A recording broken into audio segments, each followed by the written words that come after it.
Hey, thank you so much for joining us. We're so excited to have everyone today. My name is Rebecca Cybulski, and I work for the Junior Library Guild. And today we're meeting with the author, illustrator, and editor of Ramen for Everyone. We're so excited to have you here today. Please get excited to learn more about delicious food called ramen and how a team of talented creators came together to produce a beautiful children's book. Make sure you have a pen and paper close by. We do have a fun drawing activity planned for you today by Illustrator Shiho Pate. Before we begin, I am going to hand the mic over to Hannah so she can go over a few housekeeping items for everyone. Hello, everyone. Just to let you all know, the webcast is being recorded. So if you know someone who can't be here live or you can't stay the entire hour, we have you covered. Anyone who registered will receive a follow-up email with a link to the on-demand recording. It'll also be available next week on our website at juniorlibraryguild.com and our YouTube channel. So please feel free to share the recording with our librarian, teachers, friends, and readers. If you are new to Zoom and want to change your screen view, you can do so on the top right. We do recommend side-by-side view because we will be sharing pictures and visuals throughout. In addition, you can hover over the boundary between the shared screen and the speaker's video to adjust the size of each view. We are so happy that you all could be here today, and thank you for submitting all your questions. We're going to ask as many as we can, and I'm now going to hand over it back to Rebecca. Thank you so much. Alrighty, thank you, Hannah. So first, we're going to jump into some introductions. Joining us today is the author of Ramen for Everyone, Pat Tanumihardja. And Pat is the author of Ramen for Everyone and among some other cookbooks. We're going to talk about that later today as well. Next, we have Ramen for Everyone's illustrator, Shiho Pate. And then lastly, we have the editor of Ramen for Everyone, Sophia Jimenez. We're so grateful that you could join us today. Thank you so much for all your hard work and time that you have dedicated to this webcast and to helping produce amazing children's books. And so from the Junior Library Guild, we have Susan Marson. Susan is our editorial director. Everybody. Her and her team collectively read around 5,000 titles a year, and they pick the best books for your book boxes. We also have Hannah McCarthy, who is our marketing automation manager. Hannah is a Zoom wizard. She really helps so much with the back end of scheduling and making sure recordings are possible, helping with accessibility features. So we're very thankful to have Hannah. Thank you, Hannah. Lastly, my name is Rebecca Cybulski. I work as a marketing copywriter, so I get to work on our blog interviews, coordinating these webcasts and our email marketing. But my favorite part of my job is working with our amazing authors, illustrators, and creators. To start our presentation, we're actually going to have a special reading from Pat. She's going to read the first few pages of Ramen for Everyone. Hello, everyone. I am thrilled to be here to read a few pages from Ramen for Everyone. So here goes. Ramen for Everyone, illustrated by me, Patricia Tanumihardja, and illustrated by Shiho Pate. Hiro loves ramen with nori seaweed, briny like the ocean, with nitamago egg, the yolk golden like the sun, with chashu pork, so tender it melts in your mouth. Most of all, Hiro wants to make the perfect bowl of ramen, just like his dad and his dad's dad before that. Every Sunday, Hiro's dad makes ramen for dinner. When I was growing up in Hawaii, I watched Grandpa make ramen too, says Dad, and that's how I learned.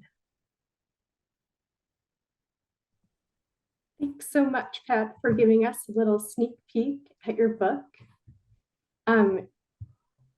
To our audience members, if you liked what you heard, Please be sure to purchase the book, or if you've already received it in a book box, it'd be great to reread with your students or library patrons. And so next, we kind of wanted to ask a few questions for our author, Pat. So Pat, what inspired you to become an author? Well, so I think like just about every other author, I really enjoyed reading as a child. My mom claims I started reading when I was 3 years old. I don't really believe her. But so yes, I was definitely a voracious reader, and that was the one thing that I enjoyed doing as a kid. But funny enough, I was not encouraged to become a writer, even though I love to read, because in my family and in my community, becoming an author was not exactly a career that one aspired to or was encouraged to undertake.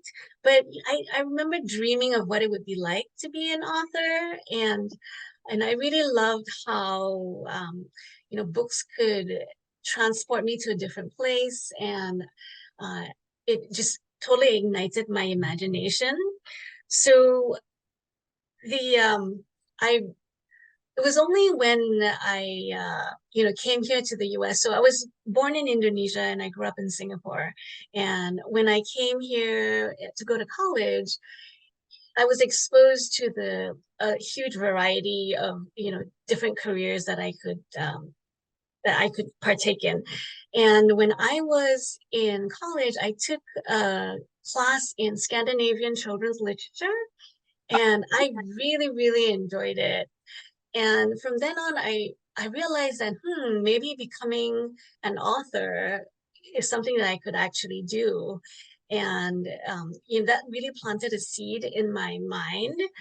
And from then on, I thought about it, and but it wasn't until many years later that I actually made that dream become a reality. So I think I will just seg into what my journey into writing looked like. So when I was in college, I majored in communication. So I ended up doing PR and marketing for different arts organizations. And in that way, I did make use of my writing skills. And to my parents, that was a more practical career as opposed to, writing writing books and becoming an author. So I pursued that for I think 8 or 9 years.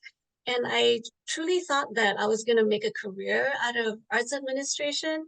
But then, I met my husband, and we actually moved to the UK for a couple of years. And we lived in a really teeny tiny English village in the middle of nowhere. And I couldn't find a job in the arts.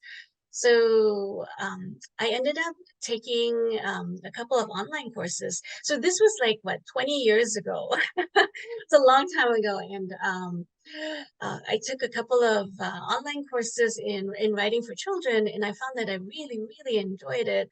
And, I could feel my imagination just being fired up, and I was writing all these different stories. And, but I just wasn't finding any traction in getting published. I was submitting, and I had a critique group, but I just kept getting rejection after rejection. So after about a year or two, I decided that I would segue into writing something different, and I got into freelance writing.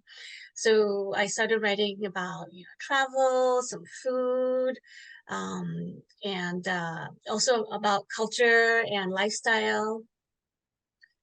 And so one day I was actually assigned a story to, excuse me, interview the publisher of a boutique publishing house in Seattle. This was when we had moved back to the US and we were living in Seattle.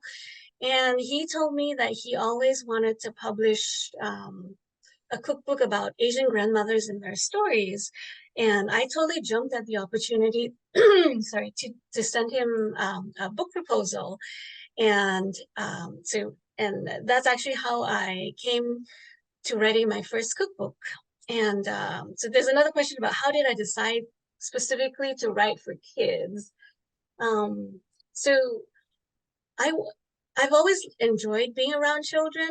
Even in my teen years, I was a camp counselor. I worked in a kindergarten as an assistant teacher for a couple of years, and I've always enjoyed the fact that I could be silly around kids. And so I figured, I could this silliness into the books that I write for children. And I also remember the magic of reading as a kid and how I was transported to all these different lands. I really loved an author by the name of Enid Blyton when I was growing up. I know she's not as popular here in the US as she was in the UK and in I guess you could call it, Singapore was a British colony, so we were very influenced by British culture. But so she was always writing about stories about fairies and all these magical lands. And so I wanted to write about all these stories and people that I grew up with, and I really wanted to transform them into stories of my own. So, and I want to write the stories that I wanted to read as a kid too. And I have a son who is, his father is half Pakistani and half white, and so my son is mixed race, and I really love to take the opportunity of being a children's writer to write stories for children, from all walks of life, from all colors and creeds. So yeah, and really write stories that have not been on bookshelves very much in the past few decades. And writing cookbooks, well, that's one thing that that came very naturally to me as well, because food and cooking is totally in my DNA. My mom was a fabulous cook, and ever since I was a little girl, I spent a lot of time with her in the kitchen. So so in other words, it was just something that was a natural segue for me, and cook recipes and food and cookbooks is not just about food, but it's also about language. It's also about culture, and so when I was growing up, my mom actually used food and cooking as a way to keep us connected to our roots. Because even though we were Indonesian, we grew up in Singapore. So she used food as a way to nourish us, both physically, but also spiritually. She used it as a way for us to keep in touch with our roots and to keep in touch with our culture. So, I mean, all these reasons are, why I write for kids and also write about food. Now, you might think that on the surface, writing cookbooks and writing for children are very, very different. But in actual fact, they're quite similar because, when I write about food, when I write recipes, there's always a story behind a dish. A story of like where the recipe came from, or who inspired it. And when my very first cookbook is called The Asian Grandmother's Cookbook, and I compiled like family recipes from, I don't know, over like more than a dozen Asian American cultures, and the recipes themselves would not have been as rich as they were if it weren't for the stories that came along with it. So is the same way with children's stories. There are so many different layers, because in kids' books you tend to weave the themes and the plots all together, and like an onion, you kind of like peel off all the different layers. So it's the same thing with writing about food and cookbooks. There's always a story if you dig deeper. So I guess I answered all your questions. They all kind of are seamlessly woven into each other. So I loved your comparison between like peeling back the onion. I thought that was really neat. And so I wanted to go ahead and show everyone a few pictures. And I was wondering if you wanted to tell us a little bit about these photos. So the photo on the left was my very first story time at a bookshop. So this is Birch Tree Books in Leesburg, Virginia. And they have a very interesting setup. So if you're looking at this photo, the bookshop is actually on the right, and they use the staircase that leads up to offices on the second floor, I think, as the seating area for the kids. So I was seated like right in front of them. But yeah, that was a really fun experience. My very first story time. And then the picture on the right is, I believe, Garfield Elementary in Washington, D.C. And this school visit was organized by an Open Book Foundation. And so they were kind enough to give every single student in that classroom a copy of Ramen for Everyone. And, I came in and I talked to them about the book. I read the book to them and answered all their questions. And they were a great group of kids. So as you can tell, we're all having so much fun. Well, before we move on to the next slide, I was wondering if you could help us answer our first poll. So true or false? In Japanese culture, it's considered rude to slurp your noodles loudly. We had 19% of people vote true and 81% of people vote false. Could you help clear up this misconception for us? Yeah, the answer is false. It's actually not rude. I hear there's a lot of very fast noodle slurping in Japan. Yeah, I have to learn how to not make sound when I came here. So this is really hard. Awesome. As we kind of start to talk about this next slide, I'm going to launch our next poll question for the audience.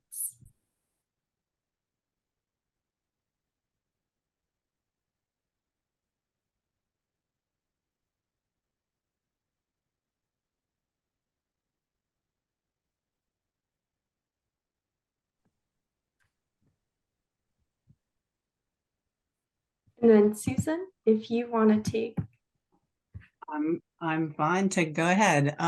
So how can you tell about the background for this particular book and how long it took you to write this story?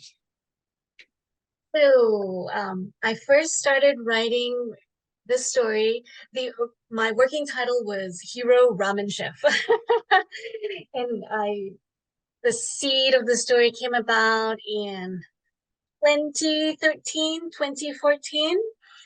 And the inspiration for the story is actually my son, Isaac. And you can see from this photo, he's 13 now, and he's taller than me. But at the time, he was probably, maybe 2 or 3. And he absolutely adores noodles. Like ever since he started eating solids, I think noodles was the one thing that he craved. And I can still remember the first time we took him to a ramen shop, he absolutely devoured his entire bowl of ramen, and it went so quickly. and ramen. And did he slurp? That's a Oh question. yes, oh totally. He totally slurped very, very loudly. So and we did not tell him to slurp quietly. So even till today, ramen is like one of his favorite foods. And every time we want to go out for dinner and we ask him for his opinion, he's like, ramen, ramen, ramen. It's either ramen or sushi usually. So, so he was the main inspiration, but also at the time, I was developing ramen recipes for a cookbook that I was working on at the time. And I was reading, different stories about how ramen chefs across the country were actually, mixing up ramen toppings and flavors and using non-traditional ingredients. And I thought like, hey, that's kind of cool. So, so that aspect of my research actually comes into play in the picture book. And I was also observing the relationship between my husband and my son. And it's like, what little boy doesn't totally look up to his dad, right? So I also wanted to incorporate that relationship into the book. So for all those reasons, that's how Ramen for Everyone actually came about. And yeah. And how long did it take you to write it before it was picked up by Sophia? So as I said, I started writing it in 2014, and Sophia bought the manuscript in 2020, was it? I think it was late 2020. Yeah. Yeah, like Wow. yes, 2020. So it was about 6 years, and it's taken about 10 years for it to be published. So, and Okay, it so went through many patience. iterations. Yes, Patience. and I was trying to count the number of drafts I have on my computer. I think I counted about 80. Like 80 different permutations and combinations of ramen flavor. So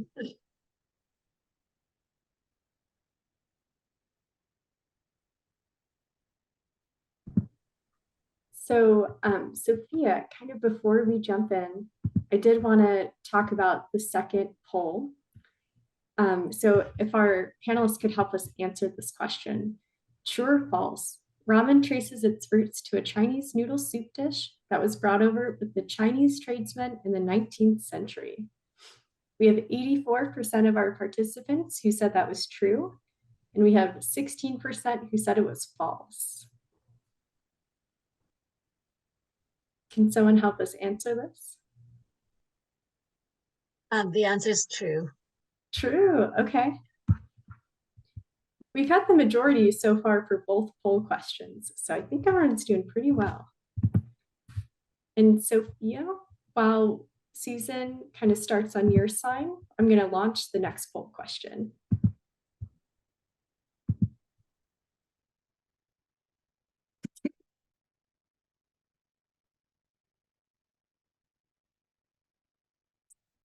So Sophia, I know a little bit about this, the answer to this question, but could you tell us about your editorial background? I would be happy to. So currently I edit children's books for all ages, picture books up to young adult novels for Simon & Schuster Children's at our Athenaeum Books imprint. It has definitely been a journey to get here, like a 10-year journey.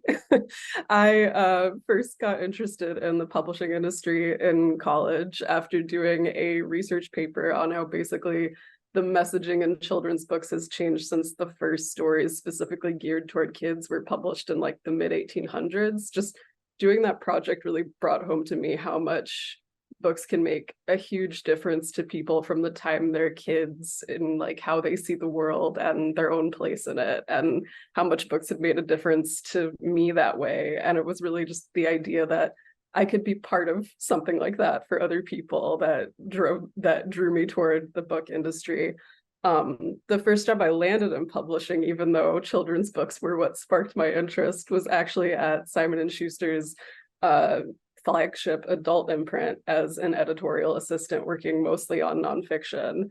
I did work with some wonderful people and learned a ton there, and even went from just assisting to editing a couple of my own projects. But my love for children's books really endured the whole time, and I wanted to get involved with what was being published for kids today. So I joined the editorial team at the Junior Library Guild, where I got to work with some more lovely people for about 4.5 years. You mentioned earlier that the editorial team at JLG reviews pretty much everything being published year-round to pick books for JLG subscribers. So basically, I got to read a lot of terrific books for a living, which was incredible. But I you know, after a few years went by, I still loved it, but I missed editing, getting to collaborate with writers and really be part of the creative process. So when Simon & Schuster asked a few years ago if I wanted to come back and join the children's editorial team, it was truly an offer I couldn't refuse. Well, now I think about it as with Ramen for Everyone, you're still working, helping to build the JLG list. You're just working a little farther away. Yep.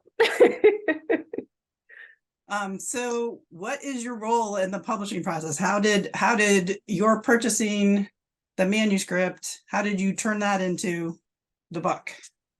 Yeah, I love talking about what book editors do because I think it's a surprise to a lot of people who haven't worked in publishing, because they really have their hands in everything. There are basically like three big pieces to my job, which touch on what I did for Ramen for Everyone. The first one is that I acquire projects, meaning that I'm always looking at lots of manuscripts that come to me through literary agents. Like Pat's manuscript came to me through her agent, and then I'm pitching my team here on why we should buy everything that I'm interested in. And then, and then negotiating, you know, through the literary agents on all the contract terms they want for their author. And so like that's the first piece, is just signing books up. The second piece is obviously the editing. I love that part. I get to be directly in touch with writers and artists, you know, collaborating with them and helping them pull all of the amazing ideas in their heads onto the page. And suggesting, you know, ways that the words or the art could be clearer or make more of an impact on readers. And the third piece, which is that for every book I sign up, I'm also basically like the head cheerleader and project manager for that book at the publisher. I'm the first person introducing these books to every other department in-house, like design, sales, marketing, publicity. So for every book, I have my spiel and my reasons for why everybody should be excited about it. And then I present it a bunch of different times. Pretty much every bit of paperwork goes through me at some point, and I'm the general point person if like somebody has a random question about a book I've worked on. And it's all super exciting because I almost never spend 2 days in a row doing the same thing at work, but inbox zero will never happen for me. And what about Ramen for Everyone stood out to you when you read it? So Ramen for Everyone was actually the second book I acquired after coming to Simon & Schuster Children's, and it was my first picture book acquisition that published. I honestly wasn't even completely sure coming in, you know, how many picture books I was going to work on, because Susan knows that at JLG I read a lot of teen novels mainly. But there were just so many things that I loved about it. The first thing that I loved was that, you know, it's a celebration of traditional ramen as a dish that I could tell would be approachable even for people who might only know ramen as instant noodles. Like I had, you know, just instant ramen as a kid, and I loved it as like cheap comfort food, but I didn't really discover traditional ramen until I was in college, which was when I think more ramen restaurants started popping up in the US, like probably only a couple of years before Pat started writing her first drafts. And then traditional ramen like very quickly became one of my favorite foods ever when I had the chance to try it. So I immediately loved that this book was like spreading awareness about ramen's history and like the care and quality ingredients that go into it and how much respect it deserves, but also that it's not intimidating about all that and encourages people to make their own easy custom ramen at home. I think Pat's years of revisions also paid off because the writing really shone. I loved that each ingredient and each step of the cooking was presented with so much grace and in a way that made Hiro's love for the food jump off the page.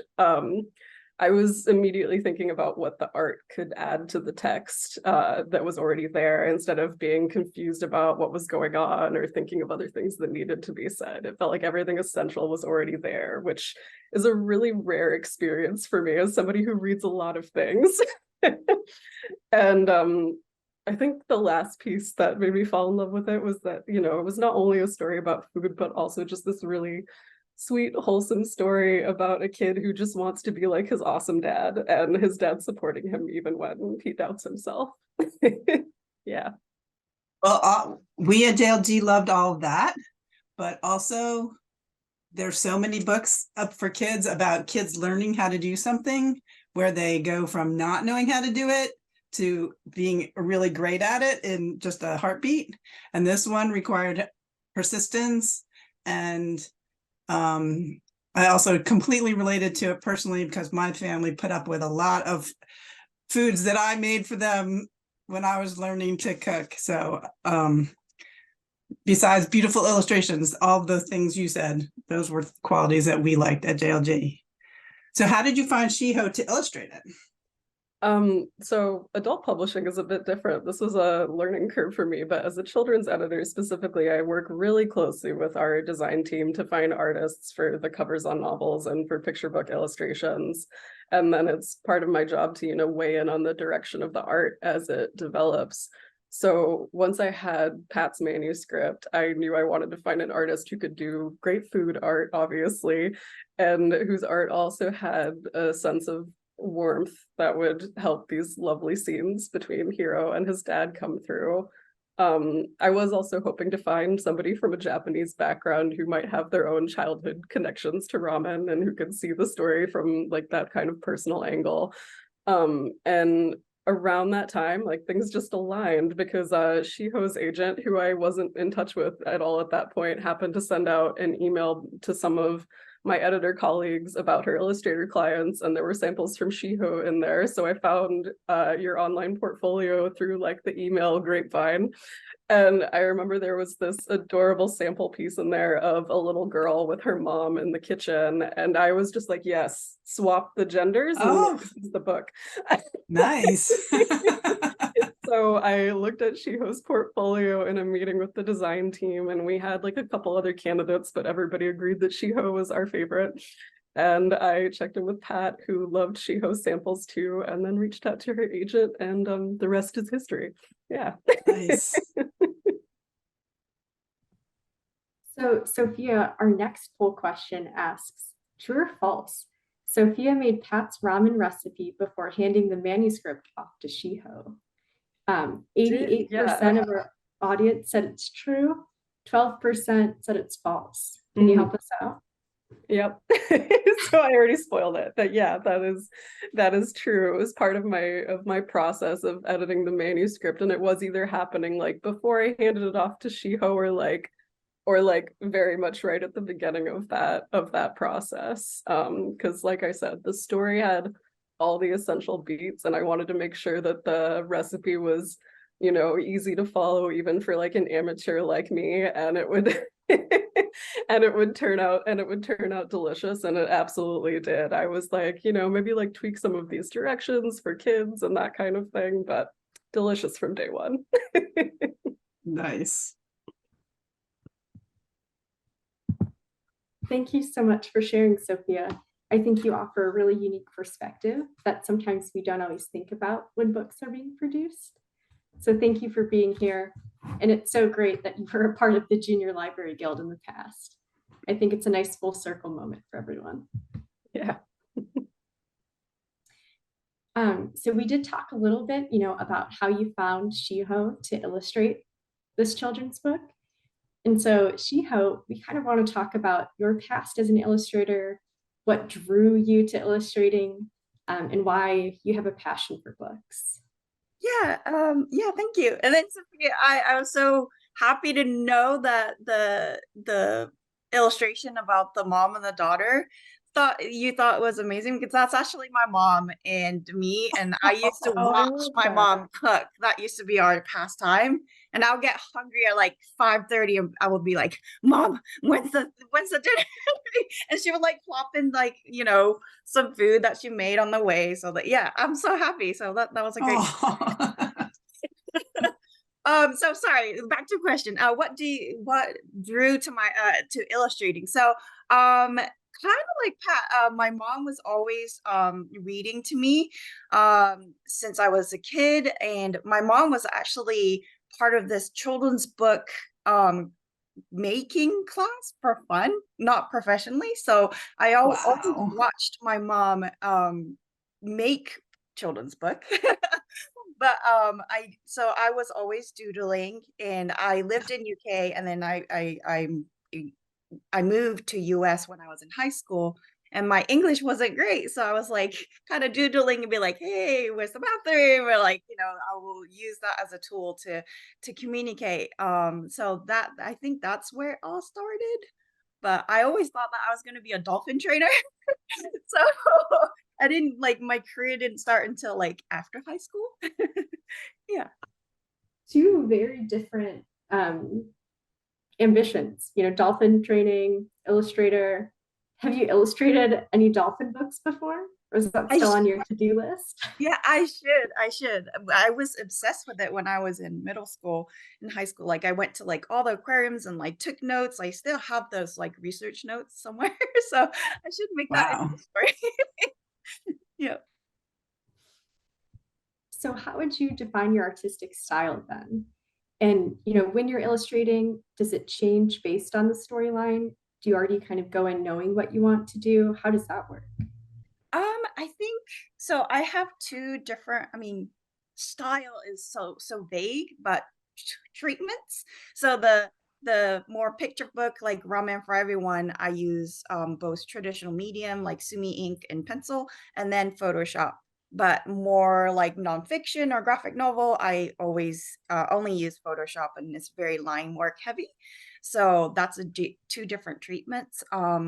Defining my style, I think, like Sophia said, I want warmth in my illustration. I want there to always be a story, and I go in depth with like character development and backgrounds, like really think about it.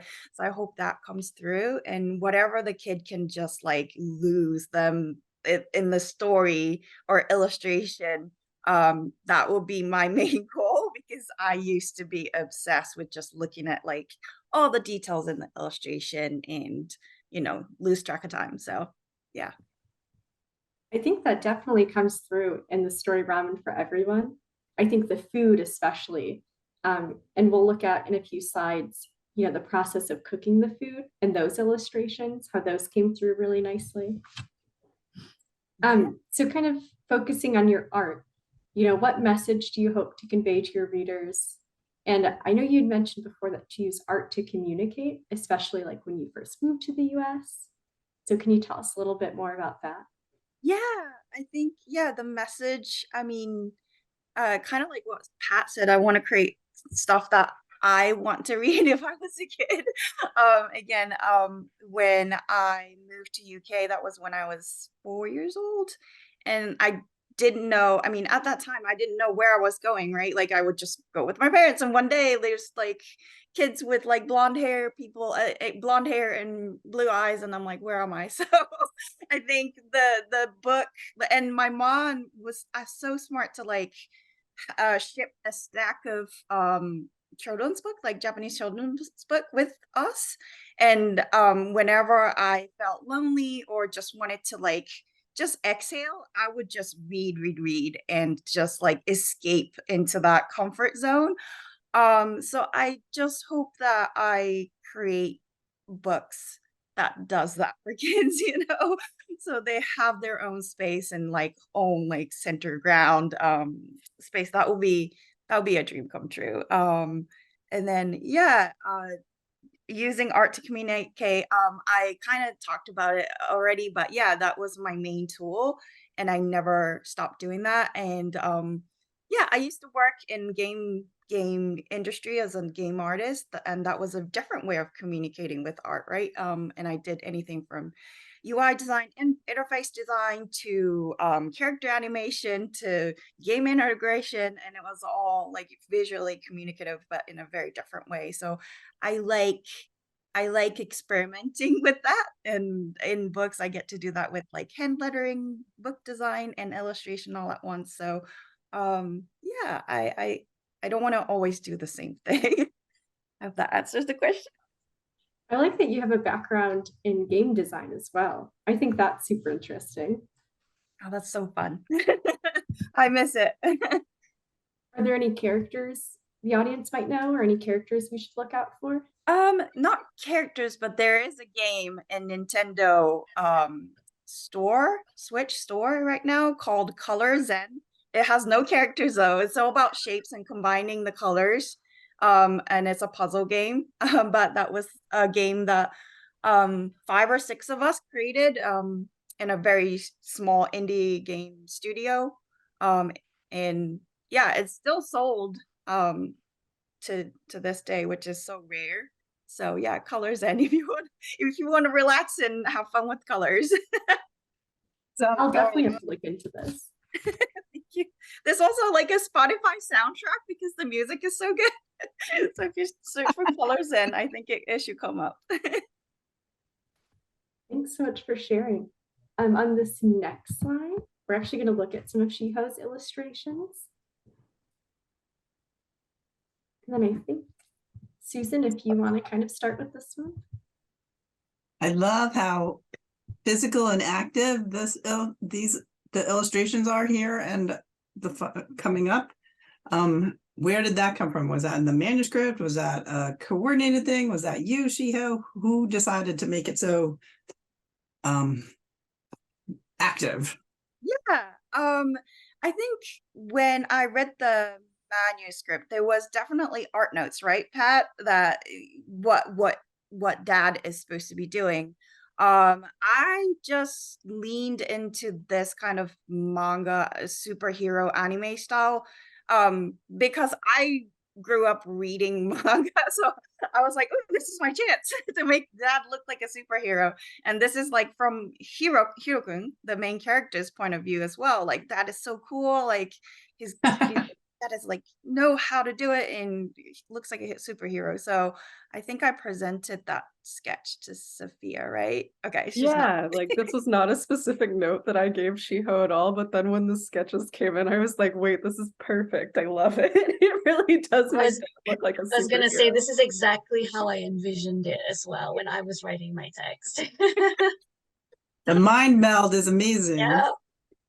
Lots of mind melding going on. Yeah, it was so much fun illustrating these. Yeah. But I just also wanted the hands to be right. Like it's so like cooking hands are so hard. So I had to like pose it and have my husband like taking pictures. And then I asked my daughter to also pose and take pictures. So I hope I did those like movements right. But I love the artistic license too. Like I feel like when these initial sketches came in, I remember the designer and I being like, I love his like loopy mixing arms. It shows the motion of it so well. Awesome. So I guess you actually really just talked about this, but are there any other unique qualities that really made you want to illustrate this book? Or maybe how you personally connected with the storyline? Oh, I love eating.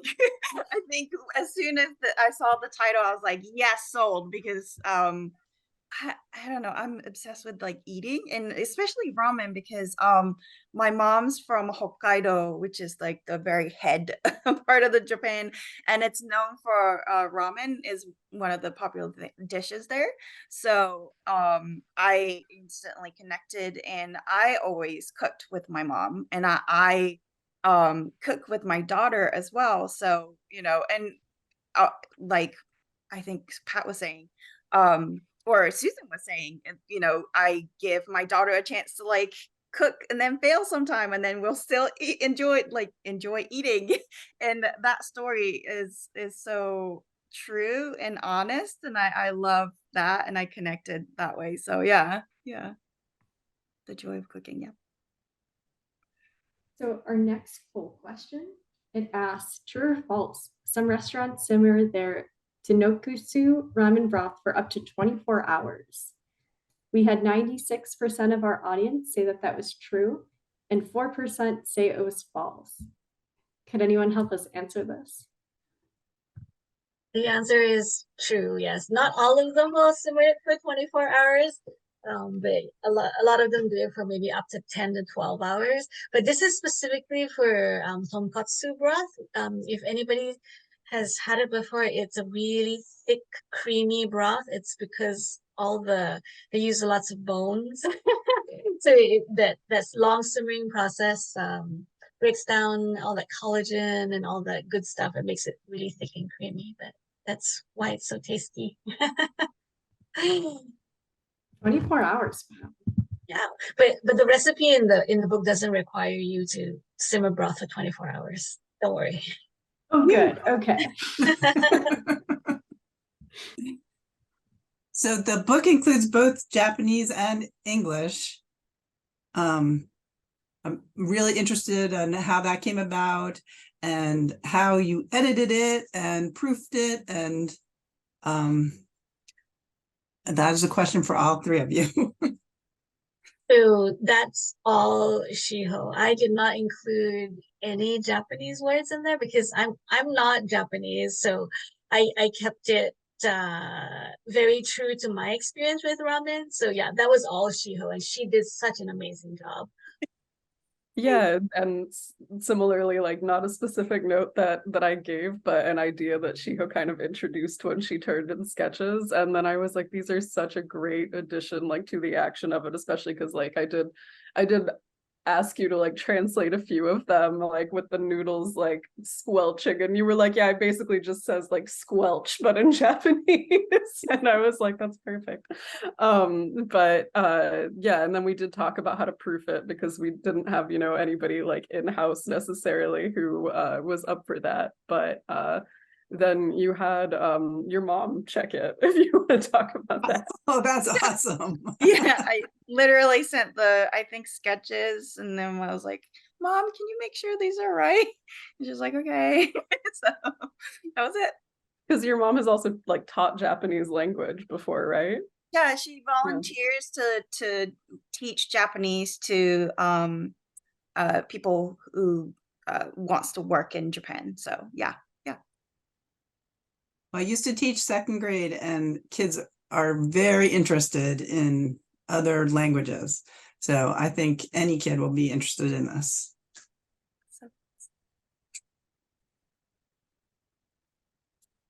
So this question is for Pat and Shiho, but Sophia, feel free to jump in. I wanted to know more about your creative partnership and how you work together on this book. You know, were you passing a lot of emails back and forth? Were there any fun late night calls? Like, oh, I had this great idea. And then I also know it looks like you went to a book opening together and did some signings. So maybe you could tell us a little bit more about that too. Yeah, I guess I can start and then Pat, let me know. So I think we started talking after the book was done and just kind of started talking about like how to promote the book. So together we created a Google Doc and just like wrote, you know, what we wanted to do, what we wanted to make, like, you know, social media posts and like giveaways and so, but at the same time, we're just like talking as a friend, or at least I felt like I was talking. Oh, definitely the feeling was mutual, Sheila. Then we actually met in San Diego that winter, and then yeah, before the book came out. So that was so nice to see you and your family, and then yeah, and then you were going to be here for the summer break, and we decided to book that book event through Simon & Schuster. So that was awesome. Anything else? Well, to clarify, we didn't collaborate on the creative process. So I wrote my manuscript, I worked on my edits with Sophia, and then you know, Shiho worked on the illustrations without any input from me. I think she did have one question about pineapple on ramen. Yeah, She I was gonna like clarify that a little bit more. Like, I guess this is a little known fact about picture books, but a lot of the time the writer and illustrator don't work together like while the creative process is happening. It's all kind of going through the editor as an intermediary since like I'm the one putting writers and illustrators together a lot of the time. And yeah, but then we did end up having sort of this three-way conversation about the pineapple on the ramen. Yeah. Because Shiho, I remember you saying, like you grew up obviously eating like very traditional ramen, and you had questions about whether like going quite that wild was something that anybody was really doing in real life. Yeah, yeah, and I was scared to ask that, but I think I'm glad I asked that, because I think that bonded us and be like, okay, this is the heart of the story, and it's not about only being traditional. So I'm glad I asked that question. And then I guess it worked out well that that you both were on the West Coast, at least at some point. Like I think Pat, you were there visiting, and you two like met up for a bowl of ramen or something like that. And I heard about it later, and I was like, that's amazing. And then you two ended up doing incredible publicity work for the book together. Oh, thank you. It's been Yeah. fun. It's been, yeah, Shiho has been an amazing partner in crime. So Can you tell about why you're touching your ears in the picture? that's because there's a line in the book that says that that noodles should be as soft as your earlobe. The that's why I was telling everyone to touch their earlobe so that they could feel. Yeah, I think just that's like your really artists that are memorable. doing in the art.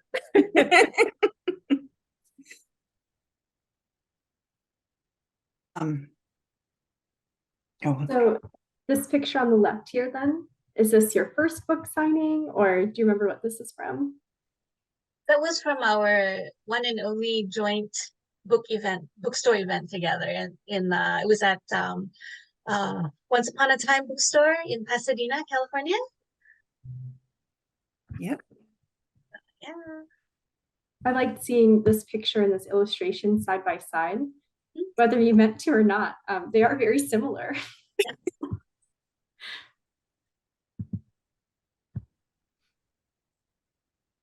So this is for both Pat and Shiho. Why is it important to keep both cultures alive by expressing through artistic expression and writing, cooking, and illustrating?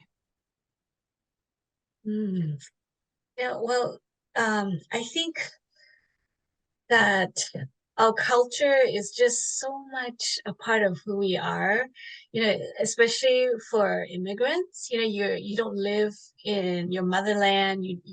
You're not as connected to your roots, and by using artistic expressions like cooking or writing, that's just a way to keep ourselves connected. Like I mentioned before, my mom used food and cooking as our lifeline, to our roots. So I think it's really important for us to just keep connected, keep carrying it on for future generations to come.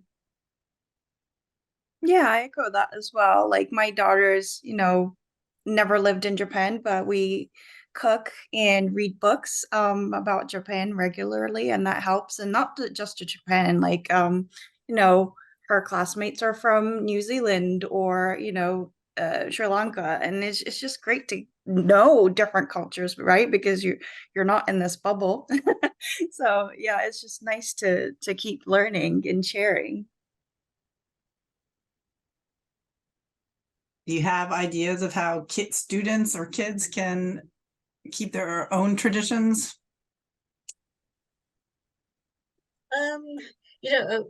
I tell everyone that I meet that you should always collect family recipes, because once like your grandmother or grand uncle or whoever is gone, the recipes that you've enjoyed all this while are going to be gone if nobody has written them down.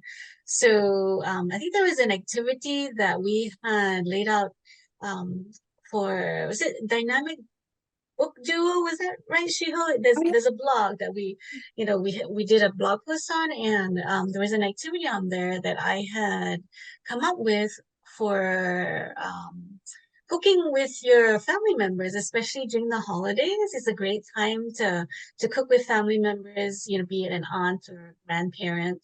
And while you're cooking together, kids can not only observe what they're doing and how they're making these different recipes, but also ask them questions, and have them tell their stories on where did this recipe come from? Who did you learn it from? What's special about the ingredients? Things like that. So I think that's a great way to to learn about these recipes and share them through, I don't know, family cookbooks are great ways to share recipes. And every recipe, if you look at like a cookbook, there's always a head note. And that head note is usually a story that's related to the recipe. So yeah, and I love International Day at schools because there's always food involved, and it's a great time for students to share recipes that they cook at home with their family members. So yeah.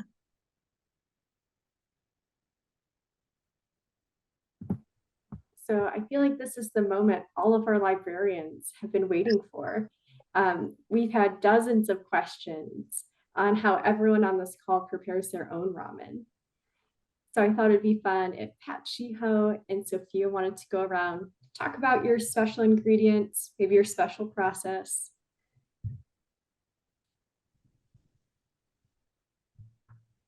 Pat, you want to go first? Okay. Well, so if I have ramen at a restaurant, I always order Shiho ramen, which is salt flavored ramen. And my must-have toppings include chashu, of course, some nori, the tamago, the egg, and menma, which is fermented bamboo shoot. So those are my toppings of choice. At home, I make this the miso ramen recipe that's in the book at home quite often too. It's a great way to have a very flavorful broth without having to simmer the broth for 24 hours. So yeah, and toppings usually I make Chinese style chashu, and I put nori or what is the word, what is the seaweed mix? Shiho helped me out with the furikake. I love putting furikake at home for flavor. It's like seaweed and sesame seeds, and sometimes you can put like sometimes it has bonito flakes in it. Bonito flakes is like dried shredded tuna. So No pineapple. I'm so surprised.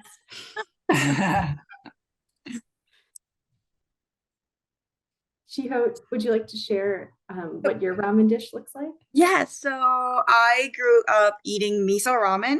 Again, try not to be too traditional, but like my mom always served miso ramen because that's like a staple in Hokkaido. So I always ordered miso ramen with bean sprouts, green onions, eggs, let's see, chashu, and then noodle. I get picky with noodle types, so I like the really yellow curly ones rather than the pale straight ones. So that's my preference. But I like any ramen though. I'll eat ramen any day, any night. I feel like saying, would you eat them in a box? Would you eat them with a box? Shiho, do you ever make your own noodles? My own noodles? No, I haven't tried that. I should. There's actually a brand in Hokkaido, Nishiyama Ramen, that specializes, like only makes like noodles, ramen noodles, like yellow ones that I like. My mom's very picky about it too. And she's like, we got to go to a ramen shop that serves that. When we know that because there's boxes outside. And I was like, okay, I know what to look for. So how about you, Sophia?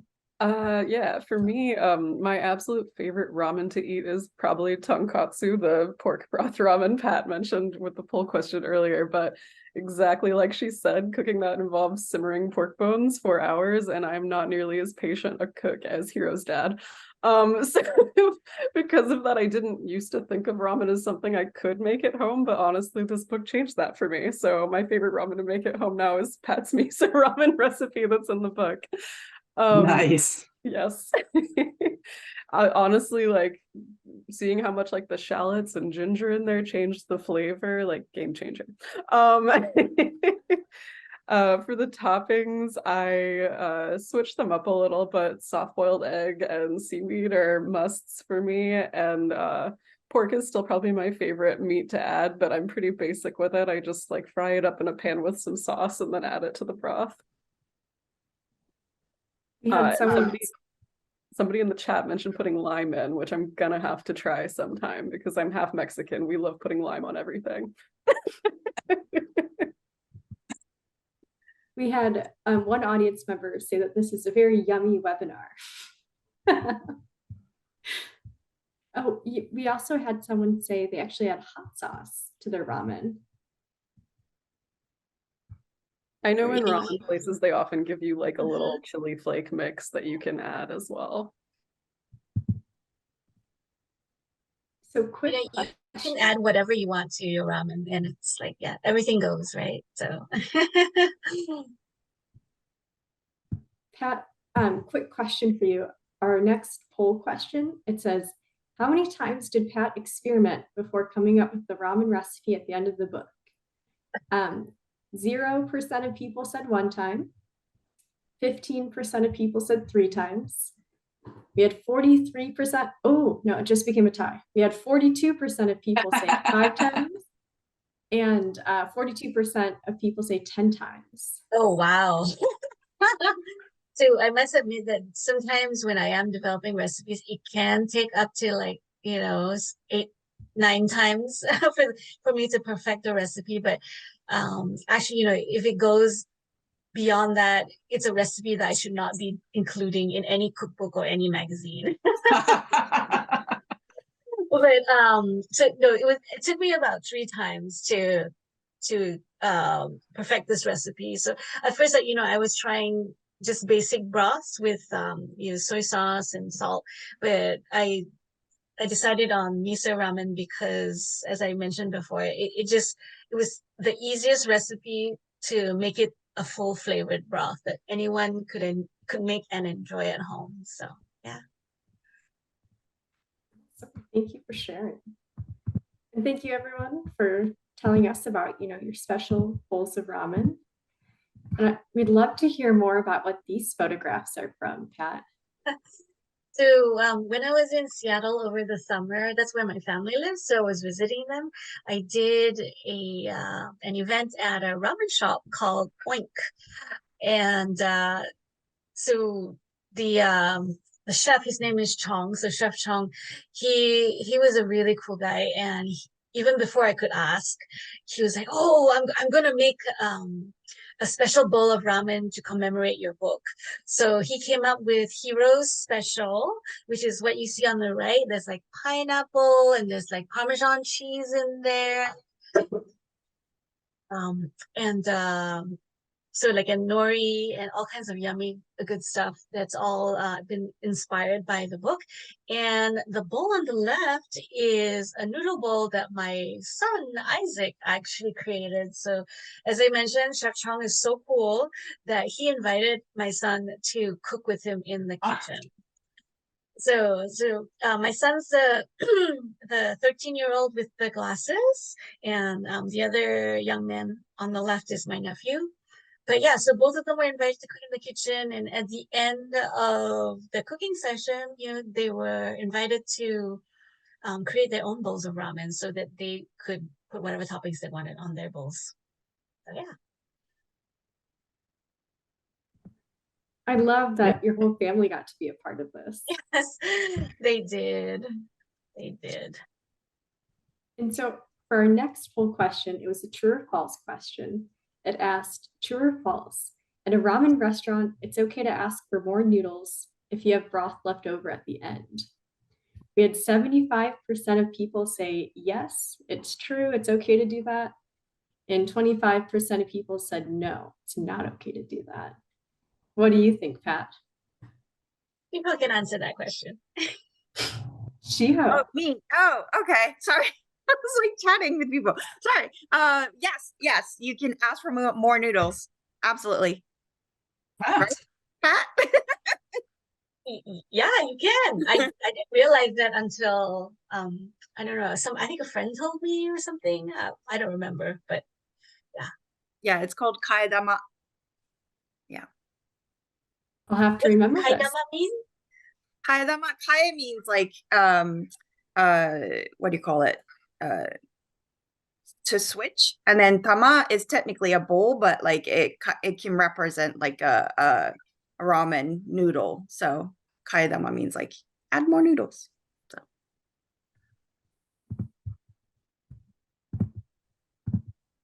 Awesome. Thank you so much for sharing.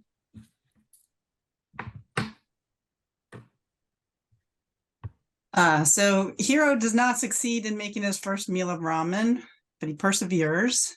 So why is it important for young readers to continue to try something new?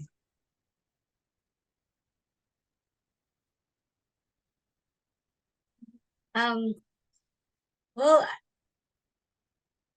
trying something new is, I think, hard for everyone, even as adults, but it's a way to help us, build up resilience, right? And to encourage us to, I don't know, innovate and to do better.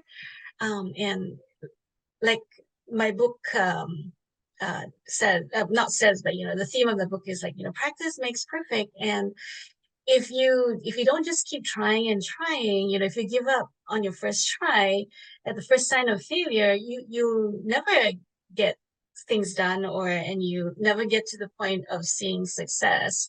So, I think encouraging children to continue trying encourages them to persevere and to take risks, calculated risks, not just random risks, but and also I think it also promotes hard work. So so yeah. And does anybody have anything else to add? I was thinking if I can jump in. Another thing I loved about this story always is how absolutely like authentic Hiro's meltdown is, where the cooking doesn't go the way you pictured it. He just throws everything in the trash. I had meltdowns like that as a kid for sure. And yeah, I think it's great for people to see that and for kids to see that there are ways to, keep going and roll with it, where they still could end up with something that they're really happy with. Like I love that the story is about how you can keep going and maybe things don't turn out the way you expect, but they'll still turn out in a way that makes you happy. And it also shows that failure is okay, right? It's okay to fail. So yeah, that's what I was gonna say. And that I love that part of the story where the dad kind of leans into Hiro and then say, it's okay, don't worry about it. It's okay to make mistakes. And I purposely made the illustration so they're like on the ground, like he's so sad and everything is messy up there, and like the dad kind of sits with him. And I try to make that so it's like them coming together and bonding and accepting that failure is okay, and then they can start to look at what to do next and try again. So yeah. I think this is a great message for all readers. So thank you so much for sharing. And it looks like we have some really fun pictures. Do you want to talk about these photos, Pat or Shiho? So the picture on the left is when I was visiting my sister in Hawaii, and that was actually at my nephew's school. So yeah, I was invited to do a reading of Ramen for Everyone, and it's a Catholic school, so their assembly hall is the church. So yeah.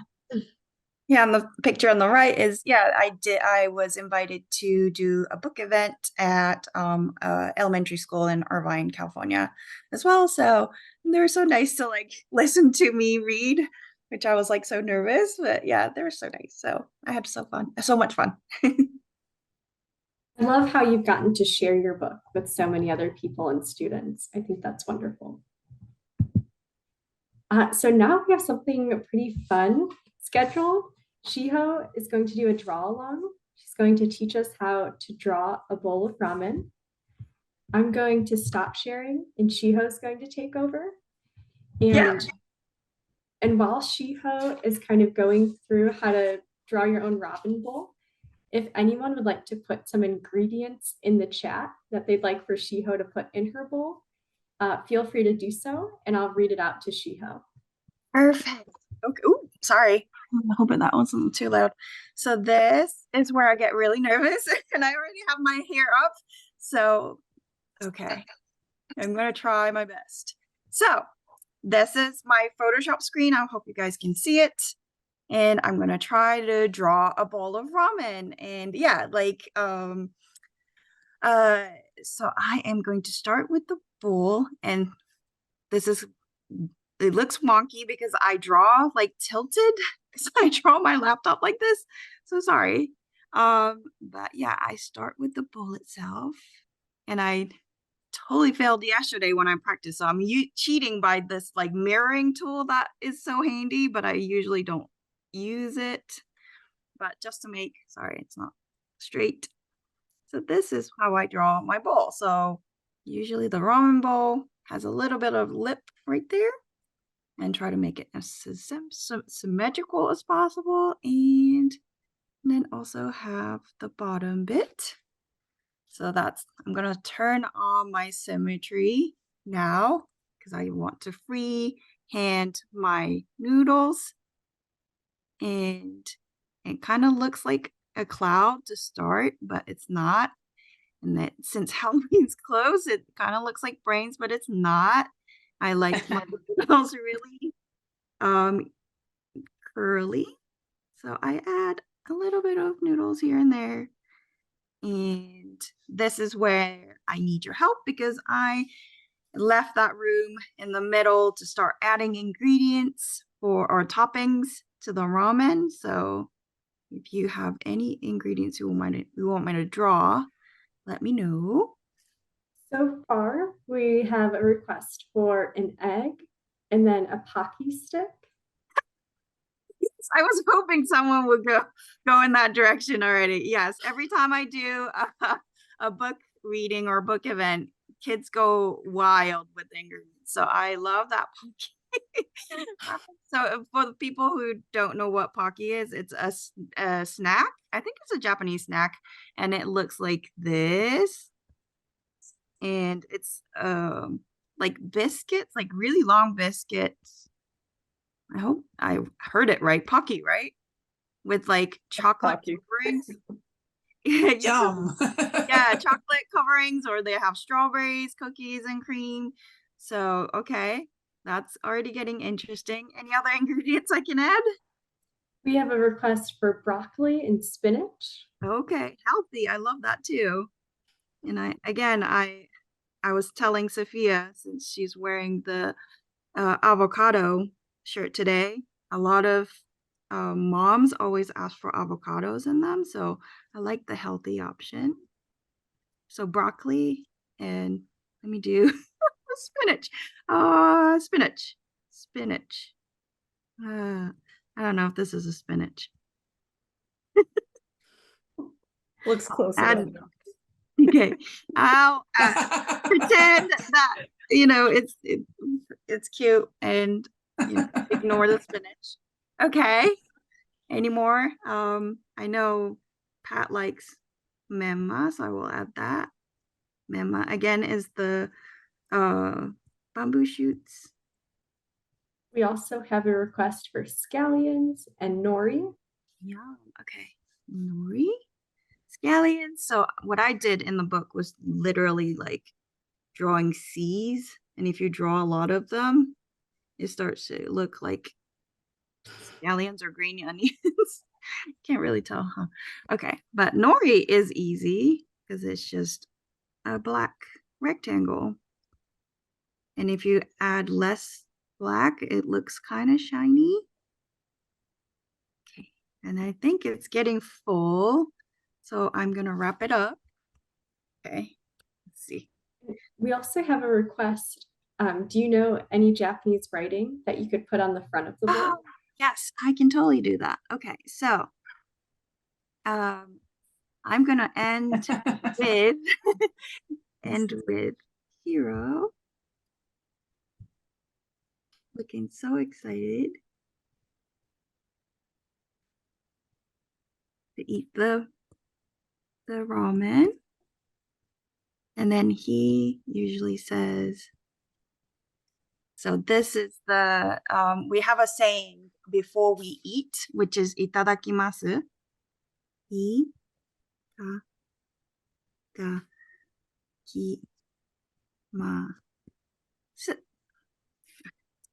Let's see if I can show it. Okay, so itadakimasu means that thank you for the food, thank you for the people who made the food. I'm about to eat it, and it's kind of like a prayer, I guess, or yeah, things you say before to show gratitude to the food and the person made it. So yeah, is this good? That looks beautiful. You did that so fast too. So That's you take a amazing. screenshot before. I'll save it somewhere. Okay, I'm gonna stop the share. Thank Thank you. you so much. That was so fun. And we're also going to be posting, just that draw along with Shiho as a separate video. And that way, if you'd like to do it as a group or as a classroom, or you could do it with your library patrons if you'd like to later on. Thanks, Shiho. And this is a great segue into the next question. I wanted to talk about, why these acts of creating. So whether it's illustrating, whether it's writing, whether it's being that producer between the two, why is it so important in your lives? And why do you hope that students and your readers keep creating?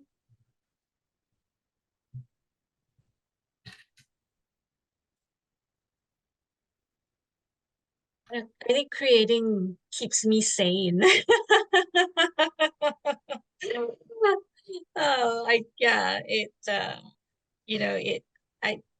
Being creative just kind of like opens up my mind and allows me to experience so much more. And I always try to make myself, think out of the box. So that's why, I just like to try new things and keep creating. So whether it's writing or I like to do mosaics. I'm not very good at it, but so I like to do that. I do some sewing, but and readers should definitely stay inspired to create what interests them, because it works both parts of your brain, and it just keeps you open to new experiences. So, and I think in a way it makes you happy, and for me sometimes creating also relieves stress. So Sure. Well, thanks so much for sharing, Pat. We actually have a first grade classroom on right now who got to watch the drawing activity and really enjoyed it. yay. So, if you have any, words of wisdom for any young illustrators or drawers out there. Keep doodling. I get yelled at. I get yelled by teachers saying this, but I always doodled in class.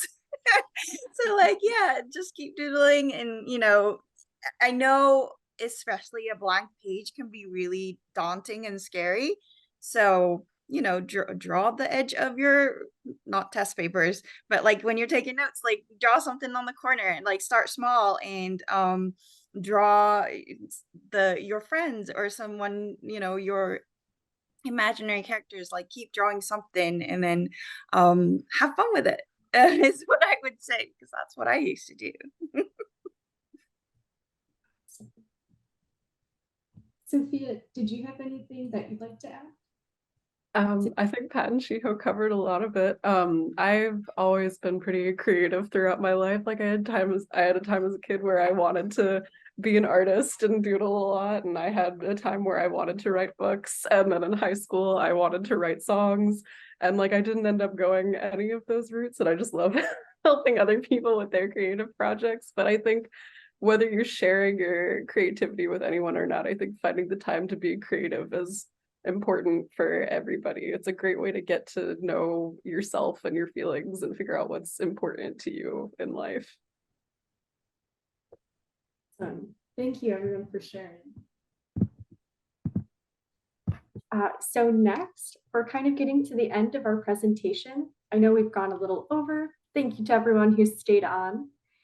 We did have some really awesome questions that librarians and teachers submitted before the webcast. Everyone was super excited to learn about, how you prepared your ramen bowl. Our participants were also really excited to learn about like the history behind ramen and kind of the research you had to do for this book. Pat, could you talk a little bit about that?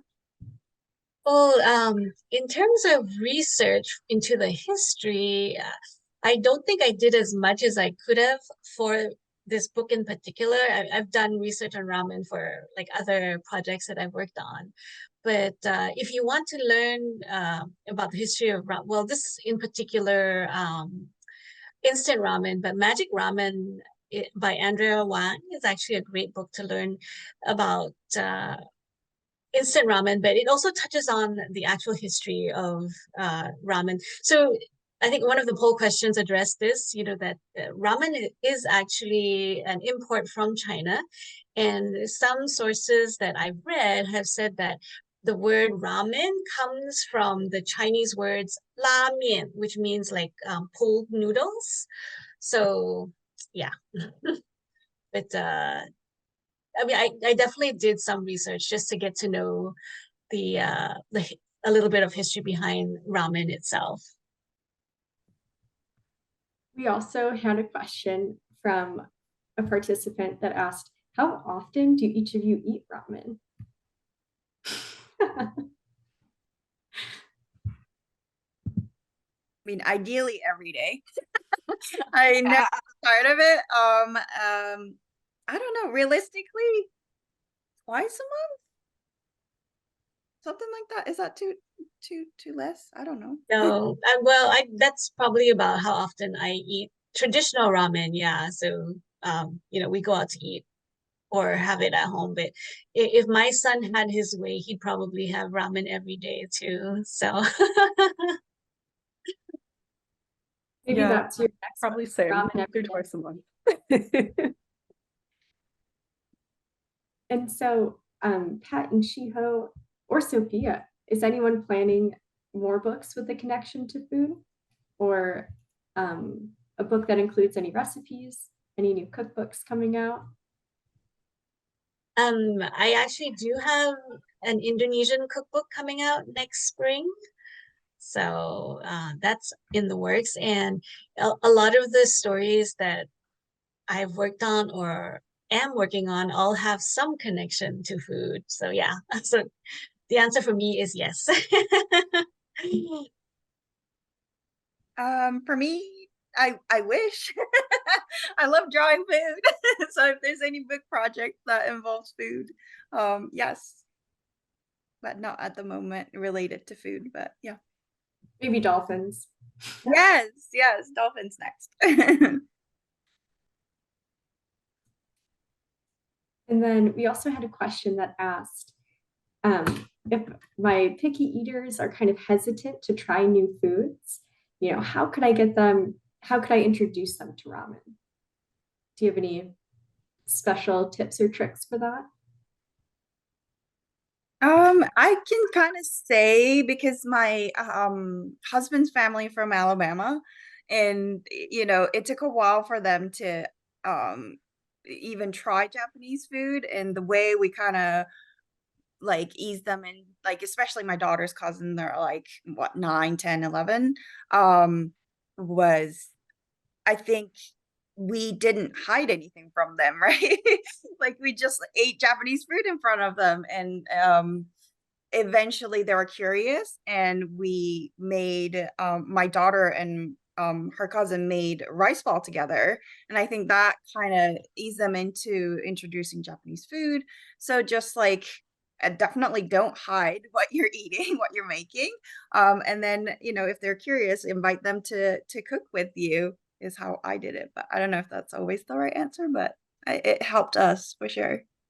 I think getting children involved in the cooking process and letting them, pick out the ingredients and see how a dish is made is an excellent way to ease them into actually eating the food as well. And what I always tell my son is, you have to try everything at least once. And if you don't like it after trying it once, then okay, you don't have to eat it anymore. But, you never know until you actually try it, right? So that's what, we've done. Thank you for sharing. We actually had one last question that was submitted to us over the chat. A participant asked, how important is it for kids to see themselves embodied in books? Very important. So, and I am so excited to see, so many more diverse books hitting the shelves over the last couple of years, because I grew up in Singapore, so there were books with characters who looked like me in the books that I read as well. But I think for a lot of children from minority groups here in the US, they didn't grow up with books with characters that looked like them. And I think it's very important, not just for the kids from those minority backgrounds, but also for other kids to see, who else is out there, right? Yeah, and to make them more open-minded. So yeah, it's personally really important to me to bring that representation to the books that I work on, like the stories from people that you haven't seen as much in children's books before, because I know growing up, like I started to have the idea that, nothing about my life was exciting because I didn't see it in any exciting stories. So yeah, it's really nice to see more books coming out now about, about Latino kids and kids growing up in like Texas instead of like, instead of just kids having like magical adventures in England and that kind of thing. And one quick little thing to add. I had a little girl read, she's going into second grade, or is in second grade now, read a book, and the character looked like her, and she said she just wanted to hug the book. oh, That's awesome. Well, thank you so much to everyone, for helping these more representative and diverse books come alive. I think it's so important. And I think that's something, here at JLG, we try to do as well. So thank you. All right, everyone, that's kind of the end of our presentation. Thank you, everybody. Thank you to all of our wonderful librarians and teachers and educators that jumped on.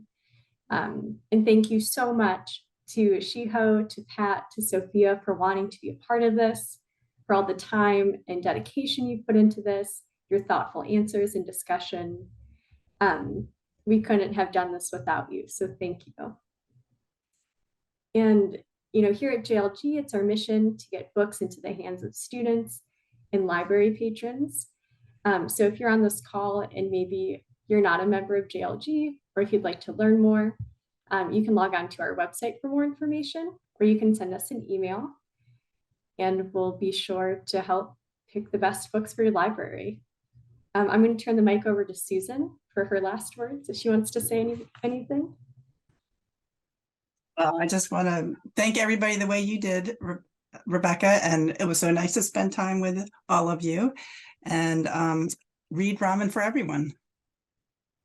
Everyone read Ramen for everyone. thank you everyone for coming.